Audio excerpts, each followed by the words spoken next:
เว้าสู่พังเด้อบางเทื่อบางที่ก็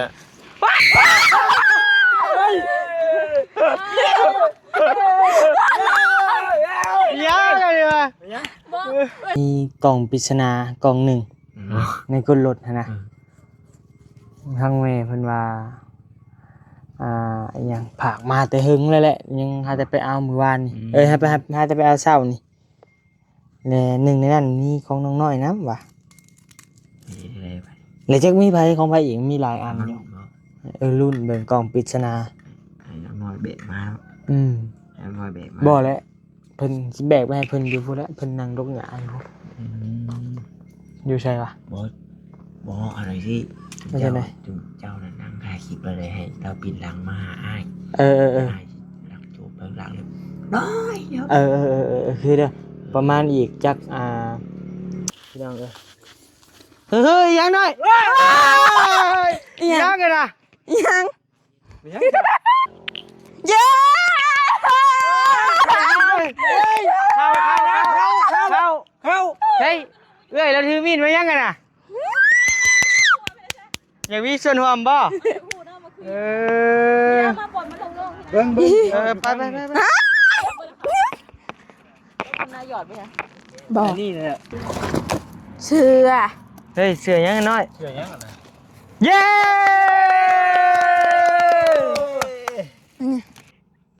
หนาคืออ่อนแบบคืออันยังอ่ะซาลาเปาเลยหนาเด้งๆเด้ลูกชิ้นหมูเด้ง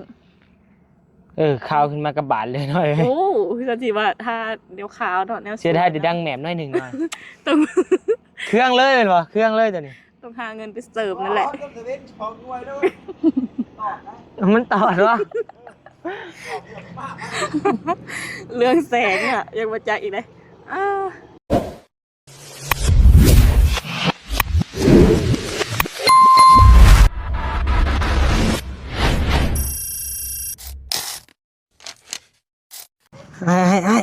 เรียก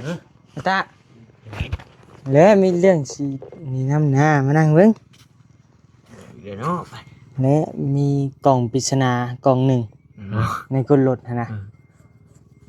ทางแม่เพิ่นว่าอย่างผากมาแต่หึงเลยแหละยังหาแต่ไปเอามื้อวานนี่หาแต่ไปเอาเช้านี่แน่หนึ่งในนั้นมีของน้องน้อยนะว่ะแล้วจักมีไผของไผอีกมีหลายอันอยู่รุ่นเบิ่งกล่องปริศนาให้น้อยแบกมาให้น้อยแบกมาบ่แล้วเพิ่นสิแบกไปให้เพิ่นอยู่พุ่นแล้วเพิ่นนั่งรกหญ้าอยู่ใช่ปะบ่อะไรที่เจ้านั่นนั่งถ่ายคลิปเลยให้เราปิดหลังมาหาอ้ายหลังจูบเบิ่งหลังเลยน้อยคือเด้อประมาณอีกจัก3 นาทีเด้อ3 นาทีไปเนาะเอาจะปิดหลังมาเด้อโอเคได้หลังเสือของจักยังบ่เห็นโอเคบ่ไปใช่โอเค thank you very much ผมน่ะดกหญ้าพี่น้องเอ้ยหญ้าลายวะน้อยว้ายงูพี่ปิ่นวะพี่มันย้อนแสงน่ะนั่งลงเหยียบไหมใส่บ่ได้เหยียบให้คอยให้เหยียบหน่อยยกหญ้ามือนี่คือหลายนี่เขาจึงจะเมสีเลื่อนสีลานไปไม่สบายดีเด้อเจ้าสบายดีพี่น้องเลยกลับทักทายสบายดีเด้อพี่น้องทักทายสบายดีอยู่เฮือนอยู่ซ่านน้องน้อยคือเก่าคือเริ่มพี่น้องเลยเนาะเปิดคลิปเปิดภาพมามื้อนี้กับบ่มีเวียกงานการสร้างกับน้องน้อยเพิ่นมาลกหญ้าพี่น้องเลยเนาะพี่น้องเห็นเขียวๆนี่บ่แม่นข้าวเด้อพี่น้องเลยเนาะหญ้าเป็นลกหญ้าพี่น้องเลย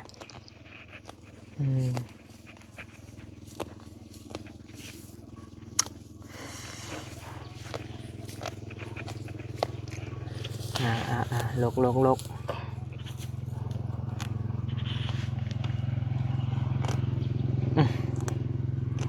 นั่งอยู่ในเฮือนน่ะบ่ได้ยุงหลายพี่น้องเอ้ยกัดหน้าบ่นิ้วเต็มอยู่คัน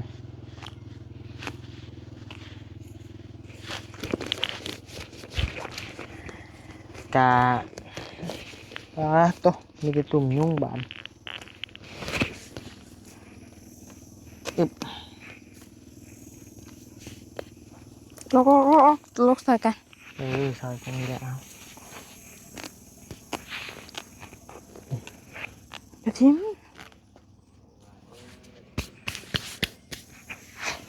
เข่า ฮะเอาไว้หย่าวะ โรคเข่า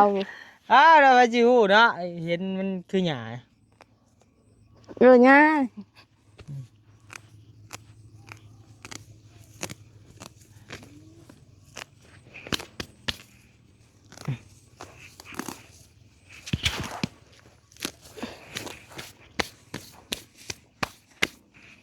โอ้กู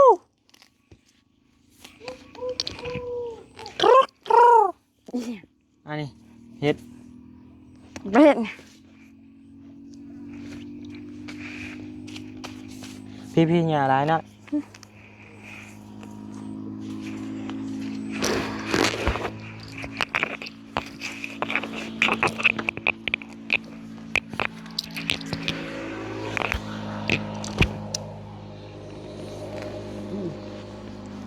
ลดได้เลยเนาะเอาแป้งให้ โดย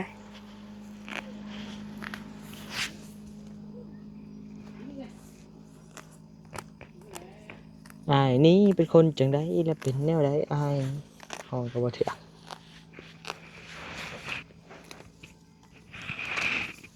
จูกูโทรศัพท์ ทับไป จักเร็ว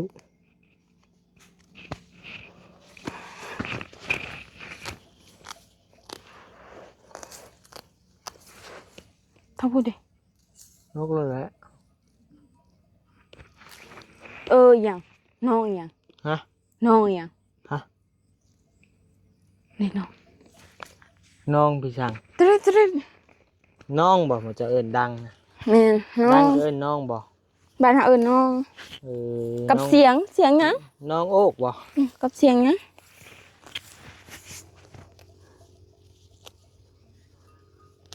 นี่กันนะลกใส่กันไหม ลกมันแล้ว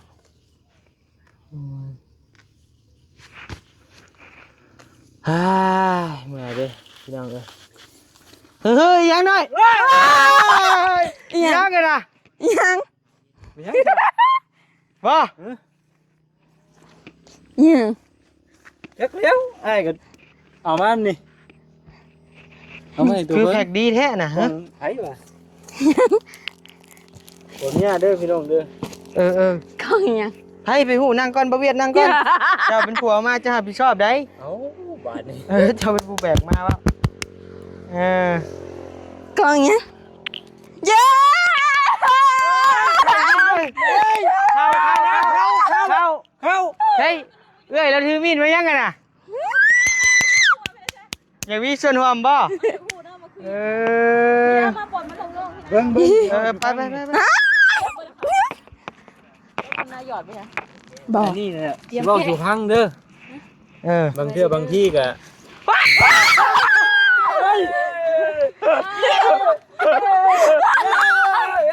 ยาวเลยวะ บอกไม่ตกใจเลยนะที่ผมบอกว่า แ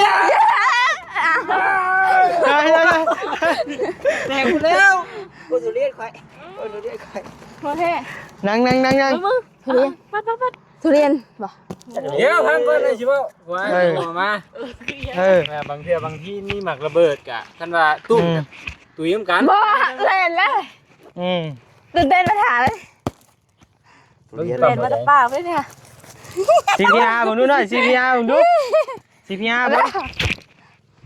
ปั๊มหัวใจเบิ้งปั๊มหัวใจเบิ้ง ปากเขาแล้วนี่ ได้อยู่ ไหน ตัวนี้เขาไม่ได้ออกเจ้านะยังมั่งค่ะ แกเลยบอก แกแล้ว ตื่นเต้นอะไรเนี่ย เรียนบ่ ค่อยๆแกะ จะแกะโปรจงมันออกมาแต่มีงูเลย งูจงอางไงเลย งูจงอางกระเด็นแล้ว อะไรเลยบ่ อู้ใจสั่นเลยเด้ อืม เป็นยังเนาะ เอาไปจังดี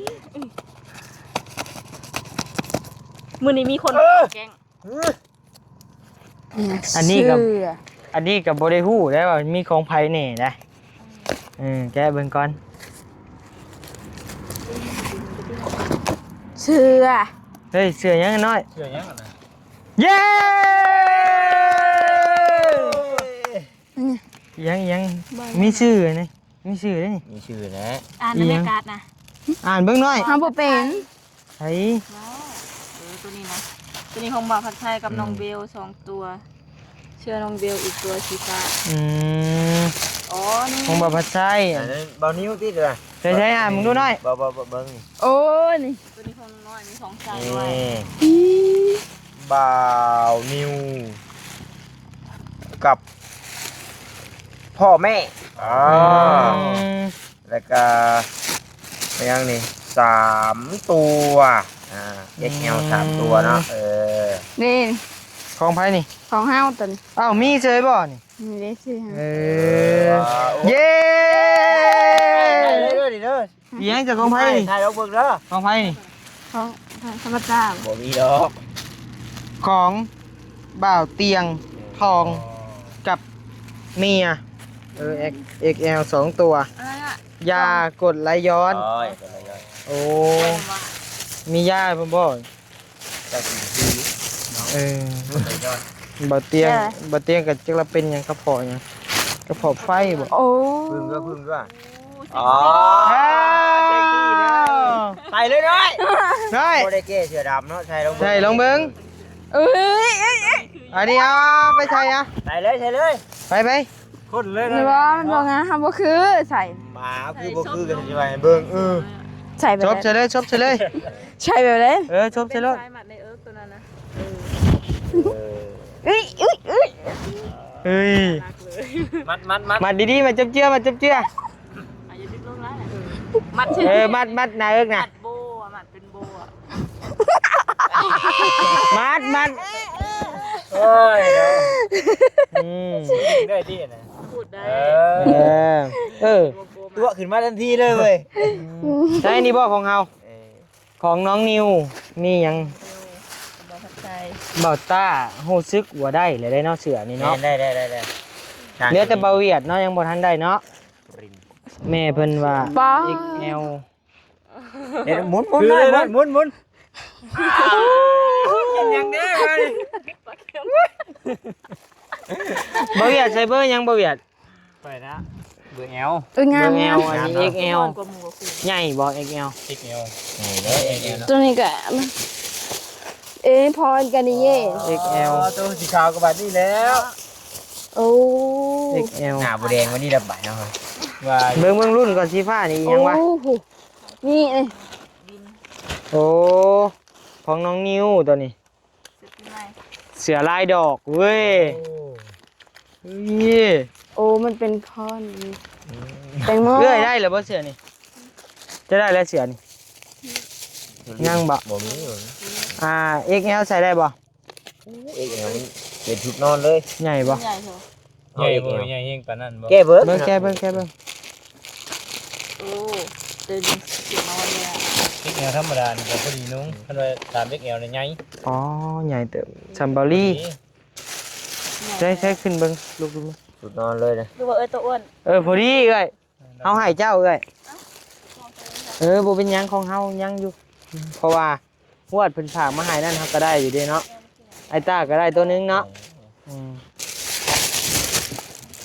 อันนี้ของบ่เตียงอันนี้อันเจ้าลองเบิ่งดูอันลองให้อ้ายเพิ่นแท้เบิ่งดู โอ้ขนาดใส่เยอะนั่นชอบใส่เป็นยังน่ะ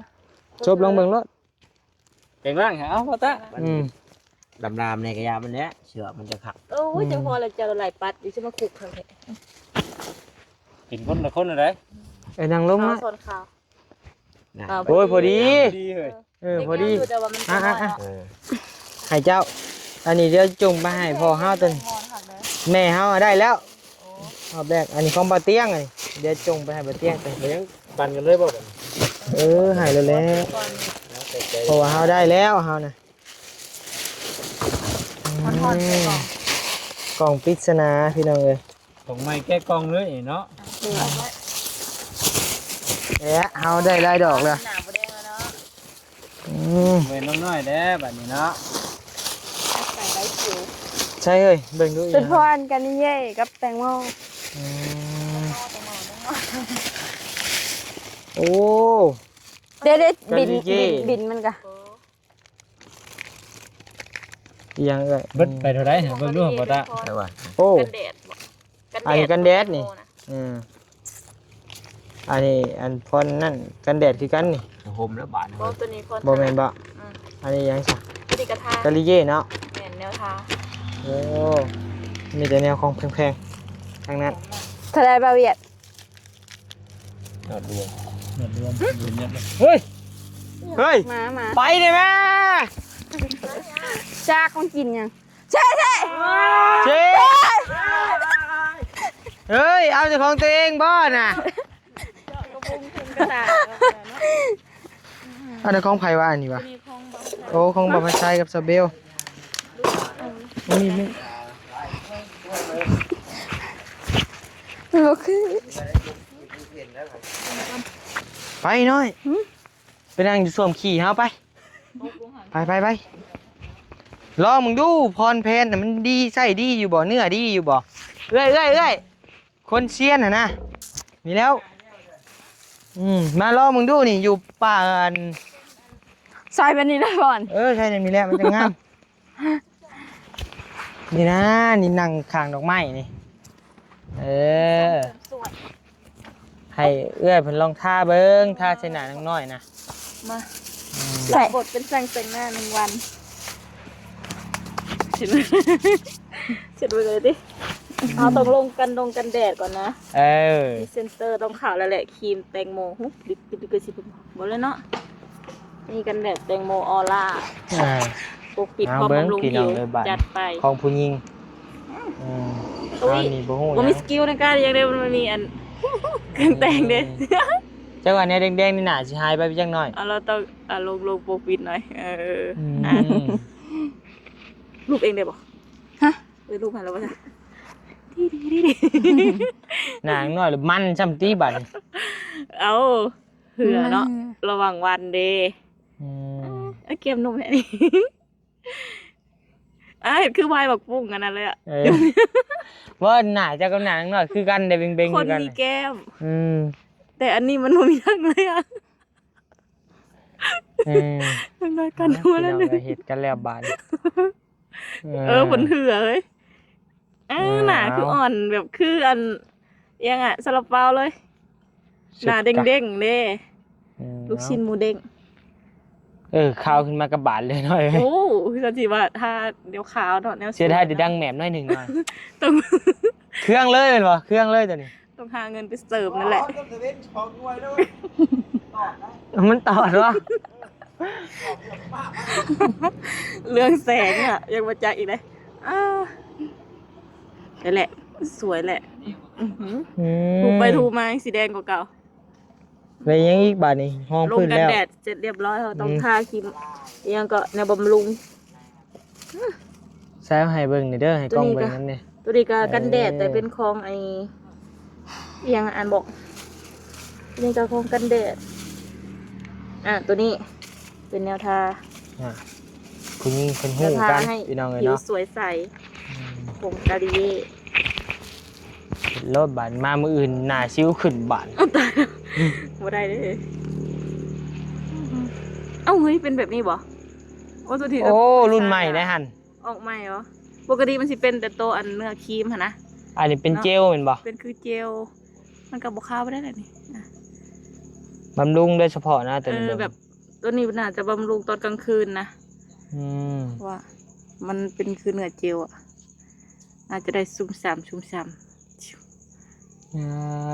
สบายเลยเจน้อย เป็นการนวดหนาไปได้โตคือแมวหน่อยมึงได้บันขาดนะจูหนาเรื่องแซงขึ้นมาทันทีดูมีมิติ บอกได้คือ มา กับ ก อันตะเว้นขึ้นในผากนะ บอตัวนี้มันคล้ายๆคือมันแบบเป็นเผ็ดได้ แบบมันเห็น มี ให้ ปากกายเนาะ หน้าเป็นประกายสัมวาวหั่นนะ เฮ้ยสติ๊กเดมี่บ่สติ๊กนะ ลิปสติกบ่ มี เอามาอยู่ใส่ อยู่ใส่น้อย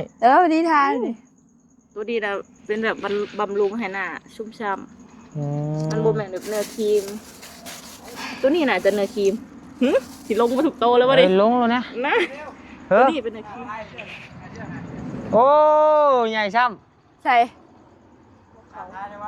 ไม่ใช่นกเรา ำ ถ้ากูเห็นเด็กกู